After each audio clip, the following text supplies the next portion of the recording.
But you know what?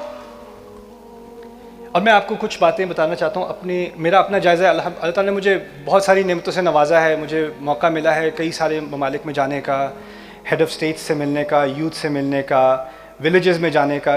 میں نے امت کا جتنا میں جائزہ لے سکتا ہوں میں لینے کی کوشش کرتا ہوں, اور لوگوں سے بات کرنے کی کوشش کرتا ہوں, ملنے کی کوشش کرتا ہوں.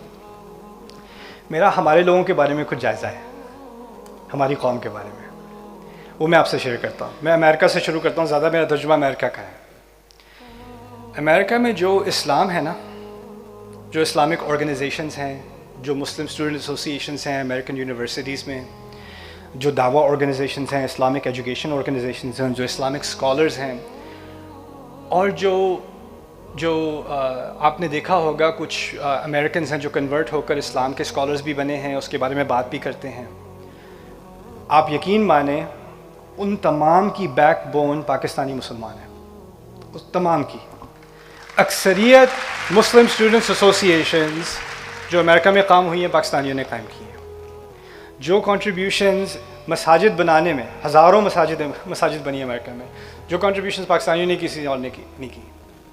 مجھے کسی اور نے ایک دفعہ بتایا تھا, میں ایک اور ملک میں تھا, اس نے پاکستانیوں کے بارے میں پتہ کیا کہا تھا؟ اسلام تم لوگوں کے خون میں سے گزرتا ہے, جس طرح تمہارے خون میں ایسی کسی اور کے خون میں نہیں ہے. ہمیں دین سے ایک لگاؤ ہے, امت سے ایک محبت ہے, ایک خاص, یہ کلچرلی ہمارے اندر ایک چیز ہے, ایک فائر ہے ہمارے اندر. اور یہ میں نے فائر جو دنیا جہان میں دیکھی ہے. جہاں گیا, میں میکسیکو جانے کا اتفاق ہوا تھا. Mexico City is one of the most populated cities on earth. میں وہاں جب گیا تو میں پہلے دو چیزیں سرچ کرتا ہوں جانے کے بعد, ایک حلال ریسٹورانٹ اور ایک مسجد. تو حلال ریسٹورانٹ صرف دو تھے, اور ایک پاکستانی تھا ایکچولی, اور ایک موراکن تھا. لیکن پاکستانی والا 1.5 گھنٹے دور تھا, موراکن والا 20 منٹ دور تھا. تو میں نے پھر موراکن ریسٹورانٹ سے صبر کیا, میں پہنچ گیا وہاں پہ. تو میں تھوڑی سی I speak a little bit of Spanish. تو میری اونر سے بات ہو رہی تھی, ہی واز موراکن. تو میں نے کہا کہ یہاں پہ مسجد نہیں مل رہی. میں نے سرچ کی تھی, مل نہیں رہی. وہ کہتا ہے سرچ پہ نہیں ہے, یہ یہاں پر ایک کونے میں ہے, یہ ہے وہ ہے. میں نے کہا تو بہت کم مسلمان ہیں, کوئی چھوٹا سا گھر تھا, جمعے پہ 20-30 لوگ آتے ہیں.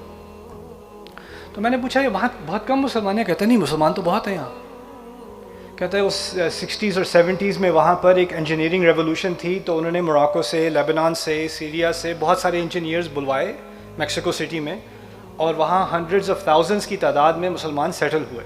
تو میں نے کہا کہاں گئے وہ سارے؟ وہ کہتے ہیں وہ سب مکس ہو گئے, ریلیجن غائب ہو گیا, اب بس تھوڑے سے رہ گئے, ہم وہ بس جو بابے شابے ہیں وہ نماز پڑھتے ہیں. یعنی 70s سے لے کے 50 سال کے دور میں لاکھوں کی تعداد میں جو پہلے مسلمان تھے وہ اسلام غائب ہو گیا ان کی جنریشنز میں سے, لاکھوں کی تعداد میں. اندازہ کریں کہ اب یہ جو فنامنان ہے نا کہ جنریشنز غائب ہو رہی ہیں, ہماری ریزسٹنس اس میں ہے بہت حد تک. میرے جائزے میں ہمارے ہاں اس معاملے میں ریزسٹنس ہے, لیکن ہم امیون نہیں ہیں. اب ہمارے ہاں بھی ایک سلو ایکسیڈس شروع ہو گیا ہے. ہمارے ہاں بھی اندر اللہ تعالیٰ کے دین کے بارے میں خیالات پیدا ہونے شروع ہو گئے ہیں. ہماری سوسائٹی میں بھی اندرونی چیلنجز ہیں. اور میرے نزدیک جو ہمارا سب سے بڑا ایسٹ ہے نا, لوگ باہر کے ایسٹس کو دیکھتے ہیں. لوگ دیکھتے ہیں اس کنٹری کی ایکسپورٹس کیا ہیں, اس کی ملٹری پاور کیا ہے, اس کا GDP کیا ہے. میں جب دیکھتا ہوں کسی کنٹری کو, اس کے ایسٹس کو, میرے نزدیک جو سب سے ویلیوبل ایسٹ ہے ہمارا, وہ ہمارے نوجوان ہیں. Our men and women are the most prized asset. I don't just argue for Pakistan. I argue our men and women are the most prized asset for the entire Ummah.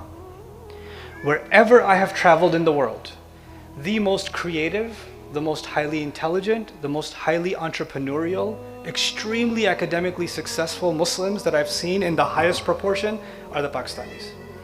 They are incredible. Allah has blessed. اور جب میں جاتا ہوں اور میں ان لوگوں سے impress ہوتا ہوں تو مجھے ایک بات کا خیال آتا ہے, اگر یہ ٹیلنٹ پول جو باہر ہے وہ اتنا زبردست ہے, وہ تو ایک چھوٹی سی پرسنٹیج ہے اس ٹیلنٹ پول کی جو یہاں زمین میں بیٹھا ہے. یہاں کا جو آپ جو لوگ ہو نا جہاں بیٹھے ہوئے ہو, especially the youth here, the university students here, میرے نزدیک میرا سب سے بڑا کرٹیسزم تم لوگوں کا یہ ہے, you don't realise your own potential. تم لوگ اپنے سامنے چیلنجز دیکھتے ہو, ہماری کوئی سپورٹ نہیں ہے, ہمیں کوئی آ کے کوئی پیچھے سے ہمیں بیک اپ نہیں کرتا. اوپر سے یہ چیلنجز ہیں, ہماری اپنی فیملیز میں یہ چیلنجز ہیں, ہمارے کلچر میں یہ چیلنجز ہیں, ہماری گورننس میں یہ چیلنجز ہیں, ہماری سسٹم میں, ایجوکیشن سسٹم میں یہ چیلنج ہے, پولیسنگ میں یہ چیلنج ہے, فلاں چیلنج ہے, احزاب احزاب احزاب احزاب. اور وہ دیکھ کے کیا ہوتا ہے, زاغت الابصار, کیا ہے, کیا کر سکتے ہیں اس کو, کیسے سامنا کریں ان سب چیزوں کا. وبلغت القلوب الحناجر, دل یہاں تک پہنچ گئے. کیا مایوسی کے اوپر مایوسی. جو صحابہ شروع میں ڈرے ہوئے تھے نا اس صورت میں, قرآن نے خود کہا ہے ڈرے ہوئے تھے, انہی صحابہ کے بارے میں سورۃ الاحزاب میں آگے جا کر کیا کہا. جب مومنین نے احزاب کو دیکھا آتے ہوئے تو شروع میں تو ایک ایموشنل ریاکشن تھا, انٹیمیڈیشن ہوئی, اوورویلمڈ ہوئے. اس کے بعد کیا کیا, کہا کہ یہی تو چیلنج تھا جس کا وعدہ اللہ اور اس کے رسول نے کیا تھا. اللہ تعالیٰ کبھی کسی کو ایسی مشکل نہیں دیتا جو وہ سنبھال نہ سکتا ہو. یہ پتہ ہے نا, لا یکلف اللہ نفسا الا, معلوم ہے نا, اللہ تعالیٰ نے کبھی کسی کو زندگی میں ایسا بوجھ نہیں دیا جو اس کو اٹھانے کے لائق نہ ہو. اگر تمہیں اس دور میں, اس ملک میں, اس حالت میں, اگر تمہیں اس جگہ پیدا کیا اور اس جگہ تمہیں یہ فیملی دی اور تمہیں یہ موقع دیے, تو اس کا مطلب ہے تم سے زیادہ کوالیفائڈ ان چیلنجز کا سامنا کرنے کے لیے اللہ کی نظر میں کوئی اور نہیں تھا. تم ہی تھے, تمہیں چنا گیا, تمہیں اس فیملی میں چنا گیا. کبھی کبھی تم اپنی فیملی کو دیکھتے ہو, کہتے ہیں میں اس فیملی کا حصہ ہوں کیسے. مجھے سمجھ نہیں آتی اللہ کی کیا پلاننگ تھی کہ یہ میرا بھائی ہے. یہ اللہ کا پلان تھا. کیا کچھ لوگ اتنے لکی ہوتے ہیں, وہ وہاں ہوتے ہیں, وہ وہاں ہوتے ہیں, اور تم لوگوں کی obsession بن گئی ہے اب انسٹاگرام پہ جا کے, ٹک ٹاک پہ جا کے کسی کی شادی کی ویڈیوز دیکھ رہے ہو, کسی کی ویکیشن کی ویڈیو, وہ ترکی میں, وہ استنبول میں, ہائے دیکھو ذرا, اوہو اوہو. اب کمپیریزن کر کر کے اپنے آپ کو ڈپریس کرنا کہ ان کے پاس کتنا کچھ ہے. یہ جو کمپیریزن کی obsession بن گئی ہے نا اب, یہ کمپیریزن کی جو ڈیزیز ہے, یہ چیز یہاں کی یہ نہیں, یہاں ہی نہیں, کینیڈا, امریکہ, آسٹریلیا, وہاں کے بچوں کو سوسائڈل کر رہی ہے یہ چیز. یہ ایک زہر ہے, اور یہ زہر ہم اڈیل کے پی رہے ہیں. اب کمپیریزن میں ہم پڑ گئے ہیں, اور یہ اب ہمارے سامنے جو بڑا گول تھا نا, جو وعدہ اللہ اور اس کے رسول سے کیا تھا, اس کو ہم بھولنا شروع ہو گئے ہیں. دیکھیں, میں آپ کو کوئی فائری تقریر دے کے آپ بڑی سی تکبیر بعد میں کریں, تالیاں بجائیں, بات ختم, چلو جی بڑا مزہ آیا. لیکن میں آپ سے ایک سیریس بات کرنا چاہ رہا ہوں. میں کہہ رہا ہوں کہ ہماری نیشن کا جو سب سے بڑا ایسٹ ہے نا, جو اللہ تعالیٰ نے ہمیں ایک وسعت دی ہے, جو ایک کمال دیا ہے, وہ ہماری مینٹیلٹی میں ہے, ہماری انٹلیکچوئل کیپیسٹی میں ہے, ہماری کریٹیوٹی میں ہے. اور اب ہماری ذمہ داری بنتی ہے, تم لوگوں کی جو ینگ جنریشن, تمہاری ذمہ داری بنتی ہے کہ جو چیزیں تم اپنی سوسائٹی میں دیکھ رہے ہو نا کہ مسئلہ ہے, 1000 مسئلے ہیں, تم 1000 مسئلے سالو نہیں کر سکتے, تم 100 مسئلے بھی سالو نہیں کر سکتے, تم 10 مسئلے بھی سالو نہیں کر سکتے, لیکن ایک مسئلہ لو اور اس کو پکڑ لو, اور یہ بھی مان لو کہ اس کو تم سالو نہ بھی کر سکو, لیکن اس کے سلوشن کی طرف تم جاؤ گے. تم نے فوکس کر کے کام کرنا ہے کسی ایک چیز پر. میں یہ ڈیفائن نہیں کر رہا تمہارے لیے کہ کس چیز پہ تمہیں کام کرنا ہے.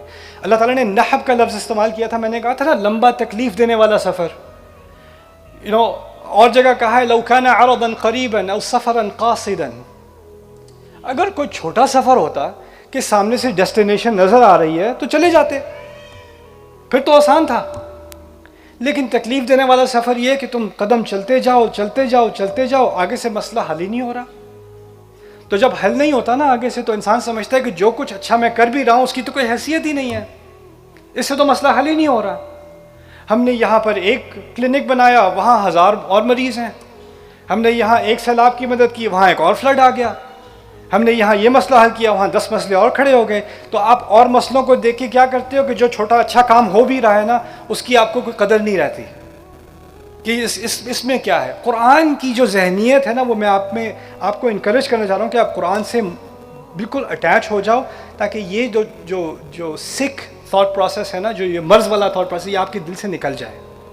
ہمیں اپنا ویلیو سسٹم چینج کرنا ہوگا, ہمیں اپنے ویلیو سسٹم کو قرآن کی بنیاد والا ویلیو سسٹم بنانا ہوگا.